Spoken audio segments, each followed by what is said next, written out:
Voilà. Slow-It, le point après 3 hivers. Finalement, c'est un projet qui s'achève maintenant. On est dans les 10 derniers jours de financement par Innoveris du projet. Mais c'est un projet qui a duré 3 ans, 2 fois 18 mois, avec des joies des reconductions de projet. Et donc, on a suffisamment de recul, je pense, pour pouvoir affirmer certaines choses, mais aussi laisser toute une série de questions ouvertes. J'y reviendrai. Et donc, je vais présenter ici les résultats, mais en tant uniquement de porte-parole d'un groupe beaucoup plus large. Donc, on a ici une partie de l'équipe qui sont les personnes financées, disons les moteurs du projet. Amélie qui viendra tout à l'heure, moi-même, Denis qui est la personne vraiment au centre de Slow-It depuis 3 ans au quotidien. Merci beaucoup, Denis, pour tout le travail que tu as fait. Grégoire, Jean, qui est là aussi, donc, qui sont financés sur le projet, mais qui sont aussi des expérimentateurs chez eux, donc n'hésitez pas à aller vers eux pour les interpeller sur le retour vécu, tout comme Nicolas, Sébastien, Vincent, là-bas derrière, qui sont aussi des membres du projet, des co-chercheurs, bénévoles, on va dire, citoyens, qui ont aussi un retour hyper intéressant à partager. Donc on est là comme représentant d'un collectif beaucoup plus large de 29 familles, en fait, si on fait les comptes, avec un peu de fluctuation au fil du temps, des personnes qui nous ont rejoints en fil de route, d'autres qui se sont éloignées du projet parce que déménagement, divorce, toutes les situations de la vie. Mais donc on est un collectif relativement large, dans un mode de fonctionnement très particulier, c'était l'appel à financement co-création d'Innoveris. Ça dira quelque chose à certains d'entre vous. C'est volontairement un mode de financement sur des projets qui sont très horizontaux dans leur mode de fonctionnement. Donc on n'est pas dans de l'extractivisme. Notre rôle n'était pas des scientifiques d'observer des Kobe qui auraient fonctionné d'une certaine façon qu'on aurait prédéterminé. Le but dans Slow-It était vraiment d'inventer ensemble d'autres façons de faire. Alors, il y a eu une initiation du côté des universités d'abord pour monter le projet, trouver le financement, une idée qu'on pourrait faire autrement, on pourrait chauffer le corps plutôt que le micro, mais formaliser vraiment la question, la méthode de travail, la façon de fonctionner, le type d'expérience qu'on fait, ça on l'a fait collectivement. Ce qui a pris énormément de temps, ce qui a demandé l'implication notamment d'Habitat et Participation comme gestionnaire d'animation. Merci à Jean et à l'équipe d'Habitat et Participation pour tout ça. Et donc ensemble, on a produit au fil du temps une série de rapports, de blogs. Vous connaissez probablement le site web slow-it.org, qui était au début un blog et est devenu de plus en plus un outil pratique de conversion, peut-être pas le bon terme, mais de mise en pratique du slow-eating l'automne dernier, quand on a vu l'augmentation des prix de l'énergie, quand Slow-It a commencé à attirer de l'attention, on a fait l'effort, Denis en particulier, de faire beaucoup de travail de vulgarisation. Donc on a produit ce genre de choses. Et là, en fin de projet, on arrive à la production d'un livre. On ne peut pas vous présenter aujourd'hui, parce qu'il reste l'un ou l'autre chapitre à écrire, avant la fin du financement. On espère qu'il sera sorti pour la fin d'année, aux presses universitaires de Louvain, normalement. En fait, ce sera le rapport final du projet, mais qu'on va éditer, et donc avec un travail de mise en forme d'édition qui va encore prendre quelques semaines. Mais donc, Slow-It, le livre, je vous le recommande déjà. Surtout les chapitres que je n'ai pas écrits moi-même. Et donc la présentation d'aujourd'hui en fait va globalement présenter la structure du livre, revenir sur les principaux points saillants. Et la première partie du bouquin, c'est une analyse de ce qu'on appelait le système chaleur. Parce qu'il y a le corps au centre, partie grisée, avec ses vêtements, son métabolisme, l'ambiance autour, ça sont les paramètres bien connus, la physique du bâtiment, la physique du confort. C'est un peu l'état de l'art, c'est quoi le confort dans le bâtiment, la théorie de Fenger, ce genre de trucs. Mais autour de ça, il y a un logement, ça on le savait en commençant, et puis dans le projet, on a quand même tous ensemble dû comprendre qu'autour du bâtiment, il y a encore beaucoup de choses. Il y a évidemment une infrastructure énergétique, des pipelines, du gaz, du fuel, de l'électricité, les infrastructures d'ingénieurs là derrière, les ressources, les minerais, les ressources fossiles, les ressources renouvelables, toutes leurs limites, toutes leurs questions. Et puis une infrastructure sociale aussi. Et ça, c'était pas la découverte, mais c'était la grande richesse, je crois, dans ce projet, d'avoir associé ingénieurs et sociologues pour avoir une vision plus complète de ce système, avec notamment toute la question des systèmes sociaux, les valeurs, les savoir-faire, les normes sociales autour du chauffage. On touche à l'intime avec le chauffage. Et donc, comprendre comment on va être bien dans un bâtiment sans aborder cette dimension du ressenti, du plaisir, de la norme, du regard de soi par rapport à la norme, du vêtement, la relation au vêtement. Toutes ces questions-là, sans le regard des sociologues, on ne peut évidemment pas l'aborder. Et donc on a construit, et on présente dans la première partie du livre, pas un diagnostic, mais une lecture du système chaleur dans ses multiples composantes pour arriver au constat qu'on va un peu dans le mur. En tout cas, c'est un des points de départ du projet. On essaye de rénover les bâtiments, mais ça va être lent, ça va être compliqué, ça va être cher, ça va être trop peu de matière, trop peu de main-d'œuvre. Il y a toute une série de freins. On pousse pour la rénovation énergétique, il faut la faire le plus possible, le plus vite possible, mais on pense être réaliste aussi sur les limites de ces politiques-là. Et ça ne va pas aller assez vite par rapport aux objectifs qu'on se donne en termes de climat et sur lesquels on ne peut pas transiger. Et donc il faut trouver d'autres pistes. Et la piste qu'on propose, du coup, c'est le slow heating, c'est la sobriété, qui est complémentaire à l'efficacité énergétique, pas en opposition. Donc, chauffer les corps, moins les logements. Et un des premiers résultats du projet, c'était une proposition de définition rigoureuse ou dictionnaire compatible du slow heating qui est énoncé ici. Donc une pratique de chauffage, le mot pratique est important. Amélie y reviendra, Françoise Barthieu y reviendra certainement sur la définition de la pratique. Mais donc c'est plus qu'un comportement, c'est un comportement dans un environnement.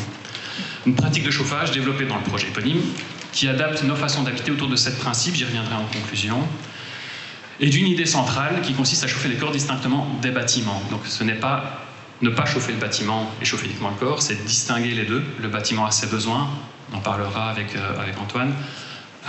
Le corps a des besoins, les deux sont différents, c'est pas les mêmes dynamiques, c'est pas les mêmes intensités, c'est pas les mêmes métabolismes. Et donc distinguons les deux, avec un objectif de concilier au mieux modération et bien-être. Slow heat, ce n'est pas un défi, ce n'est pas du masochisme, ce n'est pas se faire mal à supporter le froid et avoir une gratification économique ou de sauveur de la planète. C'est être bien, mais une autre façon d'être bien. Et l'effort, il est dans le passage de la pratique actuelle à cette autre pratique. Changer d'habitude, changer de comportement, c'est un effort. Mais le résultat auquel on arrive, et ça on est unanime dans le projet, on est bien à l'arrivée. Donc ce n'est pas un effort à maintenir, c'est une autre façon de faire. Et donc la question du bien-être est fondamentale. Après la définition, les résultats quantitatifs, et donc en moyenne, c'est ce qu'on a relevé l'hiver dernier dans les ménages participants, 15,6 degrés, avec évidemment une diversité. Donc qu'est-ce qu'il y a derrière ce chiffre ? En fait, on a mesuré évidemment les températures intérieures dans tous les logements des participants. On a essayé d'identifier le jour le plus froid, les 7 jours les plus froids, les 30 jours les plus froids, les 60 jours, etc. les plus froids, pour ne pas juste avoir un point en disant voilà, chez moi il fait 12 degrés, oui, mais on n'était pas là, on était en vacances, la maison était vide pendant 2 semaines, c'est pas représentatif. Donc on a observé différentes échelles de temps, centrées sur la période la plus froide à l'intérieur du bâtiment, mais de façon intéressante, c'était pas toujours la même période de l'année chez différents participants, donc on ne pouvait pas juste dire on va regarder du 1er décembre au 31 janvier, parce que chez certains, en fonction de la dynamique du bâtiment, de l'exposition solaire, etc., les moments froids n'étaient pas les mêmes. Donc la période de temps observée n'est pas la même chez les personnes, enfin, l'intervalle de temps elle est constant, 2 mois disons, mais ça ne correspond pas exactement à une date calendrier, mais c'est systématiquement les 60 jours les plus froids observés en moyenne à l'intérieur des logements. Et donc on a voilà, médiane, moyenne. Ce qu'on peut retenir, c'est l'intervalle de confiance, donc à 95%. Sur une période de 2 mois, c'est entre 14,2 et 16,1 degrés qui est observé, donc qui regroupe 95% des observations globalement. Dans cet intervalle-là, donc le 15,12 étant une valeur moyenne, mais avec un degré plus ou moins de variation autour, donc on est quand même dans quelque chose de relativement serré en termes de résultats de température. Je mentionnais une stabilité, donc on a essayé de creuser un peu plus évidemment les profils de température, et là ce que vous avez à gauche, c'est les températures en présence des occupants, et à droite en absence des occupants. Alors, on n'avait pas des trackers sur nous de quand est-ce qu'on est à la maison ou pas, donc c'est une estimation, une approximation. En fait, ce sont les 8 heures de mémoire, les plus chaudes de la journée qui sont dans la partie gauche, et puis les 16 autres heures qui sont dans la partie droite, ce qui correspond a priori à la journée de week-end ou la fin de journée, soirée de la journée de semaine, selon les profils des personnes. Mais on voit relativement peu de différence, de l'ordre d'un degré de différence entre le jour et la nuit, disons. Donc ça montre une grande stabilité en fait, de température dans les bâtiments, ce qui peut aussi avoir des réflexions sur l'hygrométrie, l'inertie thermique du bâtiment, le rôle de l'inertie et la façon de concevoir les parois dans ce genre de bâtiment qui serait utilisé comme ça, avec un rôle de l'inertie peut-être moindre que ceux qu'on aurait pu attendre, par exemple. On a aussi observé différents profil de température. Donc ce que vous avez là, ce sont les distributions simplement mises en miroir, hein, parce que c'est plus joli, mais les distributions de température dans 3 logements particuliers qui sont emblématiques de 3 profils de chauffe. On les appelait les losanges, les colibris et les sabliers. Losanges et colibris, globalement, c'est la même situation, c'est quelque chose de relativement resserré, des ambiances stables. Dans le colibri, on trouve plus de valeurs extrêmes, plus de pics bas, plus de pics hauts, qui sont a priori des ménages ou des maisons soit plus sensibles au petit passage de soleil ou à la vague de froid, donc des ménages et des logements moins performants au niveau énergétique, soit des façons d'habiter qui sont plus dans la fluctuation, des gens qui vont plus chauffer quand on a des invités ou à certains moments de la journée, donc des comportements plus dynamiques aussi vis-à-vis de l'ambiance que les losanges. Mais globalement, quelque chose d'assez resserré. Les sabliers, ce sont typiquement les couples séparés avec enfants une semaine sur 2. Et on chauffe quand il y a les enfants, on ne chauffe pas quand ils sont absents. Enfin, on chauffe quand il y a les enfants. 14, 16, ça reste frais, mais avec un vrai changement de fonctionnement entre la personne seule et la personne en famille. Et donc toutes ces questions de dynamique familiale et l'éclairage de Françoise tout à l'heure, c'est intéressant. J'y arrive. Pour éclairer cette dimension-là. Ça, c'est la température. En termes de consommation, on en est à 57% en moyenne d'économie de combustible. Donc on est dans une division de consommation par 2 globalement et pas dans une réduction. Ça, c'est content de pouvoir barrer le mot réduction. On est au-delà de ça. On peut dire qu'on divise la consommation par plus que 2 en moyenne sur les combustibles. Et donc on est globalement à 8000 kWh d'économie par ménage, à 10 centimes d'euros le kilowattheure, c'est quand même 800 balles par an d'économie pour des investissements très limités, quelques centaines d'euros la première année, et puis ça va vivre plusieurs années. Donc on est dans un, parler return sur investissement, quelques mois de return, et avec un potentiel très important d'économie, avant que les stratégies de rénovation ne permettent de diviser par 2 la consommation. C'est déjà des travaux très lourds, c'est une isolation complète de l'enveloppe, c'est un remplacement quasiment complet des systèmes. Donc on est quand même dans des ordres de grandeur qui, en physique du bâtiment, sont très conséquents. Un petit point méthodo derrière ce chiffre. Donc le projet n'a duré que 3 ans, donc on n'a pas des relevés de consommation qui sont des relevés d'index par les participants sur des périodes extrêmement longues, donc on s'est basé sur les factures antérieures. On s'est évidemment arrêté quand il y avait des déménagements, quand il y avait des gros travaux, donc on essaie de garder que des valeurs qui sont représentatives de la situation du ménage avant le HIT. Donc typiquement chez moi, j'ai fait des travaux 2 ans avant le projet, on n'a regardé que 2 ans d'historique de consommation, on a les chiffres avec d'autres mesures. On a fait des corrections climatiques évidemment, donc ces chiffres ne sont pas expliqués par « oui mais c'était un hiver moins froid que », donc après correction climatique, en demi-jour 15-15, qu'on peut affirmer ce 57%. Et ce chiffre inclut tous les usages de combustible. Donc on est, sauf une exception, tous sur une chaudière gaz, parfois collective, parfois individuelle, mais on est tous sur du gaz, cuisinière, pas toujours au gaz, eau chaude quasiment systématiquement aussi. Et donc l'économie ici de combustible, c'est sur parfois la cuisine, quasiment systématiquement l'eau chaude aussi, en plus du chauffage. Et en fait, ça nous semble cohérent, parce que puisqu'on parle d'une pratique de chauffage, en fait, cette pratique a des influences sur d'autres façons d'utiliser le bâtiment, la façon de cuisiner, la façon de se laver. Je ne cacherai pas que j'ai pris plus de bains quand il faisait 12 degrés à la maison que je ne le fais d'habitude, ou plus de douches plus chaudes ou plus longues. Donc il y a des comportements de compensation ou d'autres recherches de plaisir thermique par le chauffage, par la cuisine, cuisiner plus de choses qui mijotent, plus de plats lourds en hydrates de carbone pour tenir le froid aussi. C'est une dimension qu'on n'a pas monitorée en tant que telle, mais qu'on suspecte. Et donc on a intégré, et ça me semblait cohérent, d'intégrer l'ensemble des consommations de gaz dans ce chiffre. Mais du coup, si on ramène ce 57% uniquement au chauffage, on est au-delà. Et on peut dire, sans prise de se tromper, qu'on est au-delà de 60% d'économie juste sur le poste de chauffage, mais avec un peu de compensation sur l'eau chaude. L'ordre de grandeur, dans un âge classique, l'eau chaude c'est 10% du chauffage, une maison moyenne, hein, pas une maison très performante. Et donc, même si on doublait notre consommation d'eau chaude, ça fait déjà un grand volant sur le chauffage. Mais on a utilisé plein de dispositifs électriques, paraît-il, plein de chaufferettes, plein de capes chauffantes. Est-ce que ça a consommé beaucoup? Donc d'abord un calcul théorique et puis la réalité des chiffres. Un surmatelas chauffant 30 watts, à peu près, une cape chauffante 40 watts, une couverture 50, un tapis de souris On peut en montrer tout à l'heure à la pause si certains sont curieux, mais le petit tapis chauffant qu'on met sous le clavier, c'est 60 watts, l'air de rien, c'est quand même puissant. Une hypothèse d'utilisation un peu intensive de tout ça sur une journée de télétravail, ça nous mène à 160 kWh électriques par hiver. Hiver de 200 jours, déjà un long hiver. Donc une utilisation intensive de tout ça tous les jours, tout l'hiver étendu, on est à 160 kWh, on a économisé 8000 kWh de gaz. Donc même en conversion en énergie primaire, on fait x2,5 sur l'électricité. Ok, d'accord, mais on est à 5% maximum théorique de transfert de l'économie de gaz vers une surconsommation électrique, a priori. C'est pour ça qu'on était confiant au démarrage du projet. On disait, même dans le pire des cas, on devrait faire des économies. En tout cas, on ne devrait pas trop compenser en électricité, on ne devrait pas annuler notre économie de gaz. Ce qu'on a observé, c'est qu'on a réduit nos consommations électriques, en fait. Et ça, c'est vraiment la surprise. Donc ici, chacune des lignes correspond à un ménage particulier. On a l'index moyen avant le HIT et puis l'index de la dernière année, donc le relevé compteur réel, sans les photovoltaïques qui seraient venus, etc. Enfin, tout ça est nettoyé dans le traitement des chiffres. Et donc on a globalement des courbes qui descendent, qui sont stables.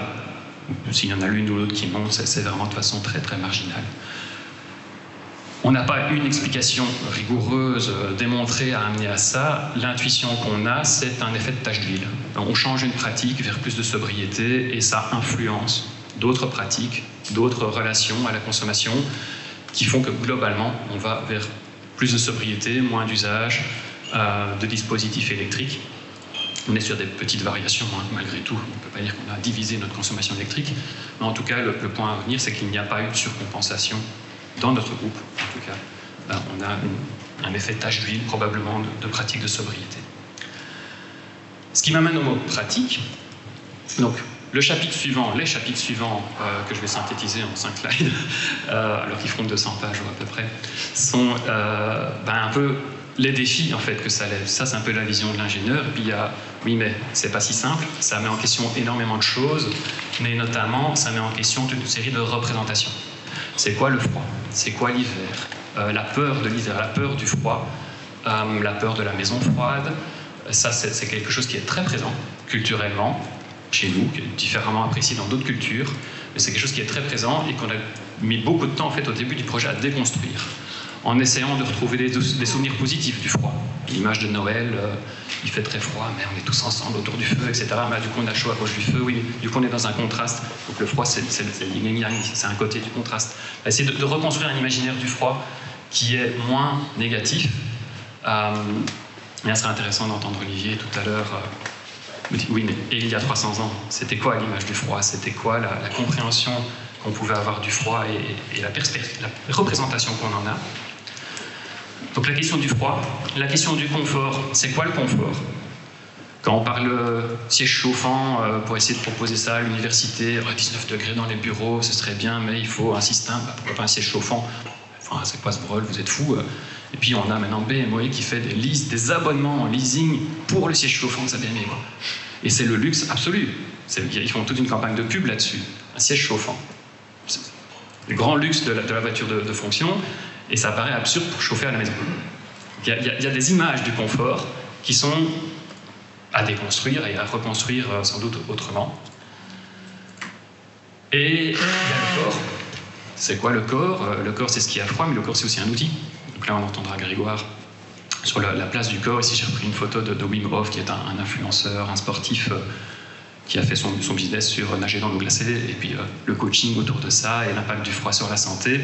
Ça, c'est pour la boutade, mais il y a une relation au corps qui change, il y a une relation à l'intime qui change. La vie intime dans une chambre à 12 degrés, c'est pas la même qu'à 20. L'ouverture, enfin, la tension qu'on a au signaux du corps, je vais avoir froid, le froid arrive et donc j'agis avant, c'est quelque chose auquel on n'est pas habitué dans un environnement stable, tempéré, permanent, à 19 ou 20 degrés, et c'est des choses qu'on apprend avec le temps. Donc il y a une phase d'apprentissage physique aussi, corporel, qu'il faut se donner le temps d'affronter. Donc le froid à un moment, c'est une épreuve physique aussi, et puis ça devient l'entraînement, et puis ça devient un plaisir aussi, le plaisir du froid léger, on s'entend. C'est des défis donc, pour les représentations, c'est des défis pour les compétences techniques, les savoirs, les savoir-faire, la ventilation, Antoine en parlera certainement longuement. Il faut que le logement soit bien ventilé, sinon on va avoir des problèmes d'humidité, de condensation. Je ne vais pas déflorer complètement la présentation d'Antoine, mais il faut comprendre l'hygrométrie, il faut comprendre comment le bâtiment fonctionne, respire lui-même, quelle est sa dynamique, pour pouvoir trouver sa place dedans et être au mieux dedans sans énergie. Et puis il faudrait apprendre des façons de se chauffer et d'être beaucoup plus actif par rapport au système de chauffage. Ce n'est pas un bouton qu'on allume une fois en automne et qu'on éteint une fois au printemps, comme la plupart des thermostats, et encore. On est actif, on a des dispositifs, il faut savoir quand, comment les utiliser, en sécurité. Je ne suis pas tout à fait certain que le petit de 1 an et demi là à côté du truc à 80 degrés soit pas tout à fait safe, mais donc il y a une série d'apprentissages quand même, de technologies qu'il faut maîtriser comme toute autre technologie en fait, et ça demande un effort cognitif. Il y a des défis pour nos infrastructures. Alors infrastructures, dans ce domaine on va souvent parler réseau gazier, réseau électrique, oui il y a énormément de défis là-bas. Si je voulais mettre l'accent sur la fourniture de ces équipements, ça c'est quelque chose qui nous a énormément frustrés, tous ces petits dispositifs qui nous ont aidés à ne pas avoir peur et qui parfois nous ont aidés à avoir chaud, ça vient de Chine, c'est de la qualité qu'on peut imaginer, c'est fait dans des conditions qu'on peut imaginer. Donc là, il y a un biais cognitif qui était assez présent dans le projet et qui nous est reproché légitimement du public souvent. Et donc ça questionne, pourquoi est-ce qu'on ne sait pas ici fabriquer une résistance électrique derrière une plaque de métal dans des conditions décentes et à un prix décent. Donc il y a vraiment toute une infrastructure de commerce de proximité, de circuits courts, de production éthique et de réindustrialisation européenne qui intervient là derrière et qu'on met en évidence. On n'a pas évidemment de prétention à résoudre ça tout seul. Et puis des défis pour les infrastructures. Toujours des défis pour les infrastructures. Donc ici c'est un exemple de matériel, le siège chauffant fragile qui ne nous satisfaisait pas tout à fait. Denis qui s'en est fabriqué un tout seul avec un fil de vivarium qu'il a tissé dans un t-shirt glissé sur son truc. Ça fonctionne, mais ça fonctionne trop, c'est trop chaud, mais du coup il faudra rajouter un dimmer. Il y a eu une dimension do it yourself, bricolage qui nous a amusés, pour certains plus que d'autres. Mais il y a une frustration sur ce qui est pour l'instant sur le marché. Donc s'il y a des entrepreneurs dans la salle, on peut se voir à la pause. Défi pour les infrastructures architecturales aussi, parce que l'air de rien, depuis 40-50 ans, il y a une tendance au logement grand, très ouvert, très traversant, ce qui est un plaisir évidemment au niveau visuel, au niveau organisation de la vie de famille, mais c'est une tendance qui est à contre-courant des pratiques antérieures où l'énergie n'était pas bon marché et où on avait des pièces plus petites, plus cloisonnées, plus fermées, pour facilement n'en chauffer qu'une et pas les autres. Et donc il y a des questions à se poser au niveau archi, comment est-ce qu'on garde les qualités de l'un en retrouvant les qualités de l'autre, comment est-ce qu'on ménage la chèvre et le chou pour avoir des adaptations des logements qui nous permettent d'avoir ces bulles de chaleur, mais en même temps ces qualités spatiales qu'on appelle. Ça c'est du côté du cerveau schizophrène d'enseignant en archi qu'il va falloir travailler ça. Et puis un défi, c'est le 4e volet des pratiques, donc les représentations, les savoir-faire, les infrastructures et puis les normes sociales. Parce qu'il y a des questions au sein du ménage, qui gère, qui décide d'entrer dans ce lead, comment est-ce qu'on le présente au conjoint, comment est-ce que le conjoint ou la conjointe l'accepte, avec les clichés, parfois réalité, parfois pas, mais c'est monsieur qui veut économiser l'énergie, c'est madame qui a froid. Et les discussions que ça peut mener. On a eu des cas de colocation qui se sont très mal passés, de certains membres qui voulaient entrer dans le projet, qui voulaient changer de façon de faire, et puis d'autres qui leur passaient complètement au-dessus ou en dessous de la tête. Et donc des conflits réels qui se sont déclarés. Des retours qu'on a reçus, Amélie reviendra dessus, mais voilà, il faut arrêter ces conneries. C'est pas normal de devoir vivre sous 20 degrés. C'est quoi la normalité? C'est quoi comment est-ce qu'on assume de ne pas être normal? Et là, le fait d'avoir été un groupe a vraiment été fondamental dans le projet, parce qu'on se soutenait les uns les autres, on justifiait, on légitimait l'expérience qu'on faisait ensemble, et du coup on avait confiance et on osait avancer, mais c'était pas toujours facile de se retourner vers belle maman qui vient garder les enfants et qui a froid, ou vers les invités, ou vers le personnel d'entretien, pour ceux qui en ont. Donc ça pose une série de questions sur la normalité, le décalage, et je veux avancer, mais les autres n'avancent pas aussi vite, et comment est-ce qu'on assume ça? Et puis, j'ai ajouté, ça fait partie des normes sociales, les défis pour la réglementation. Ça, c'est quelque chose qui est beaucoup revenu, de la frustration. On m'impose d'isoler ma maison, on m'impose d'investir 50 000, 60 000, 70 000 euros au mieux, de ruiner l'urbanisme, de ruiner le patrimoine, alors que je ne consomme quand même rien. Donc là, on aura Julien Simon tout à l'heure du cabinet. C'est quelque chose dont ils sont conscients, c'est quelque chose sur lequel ils travaillent, mais je ne vais pas non plus déflorer son intervention. Voilà.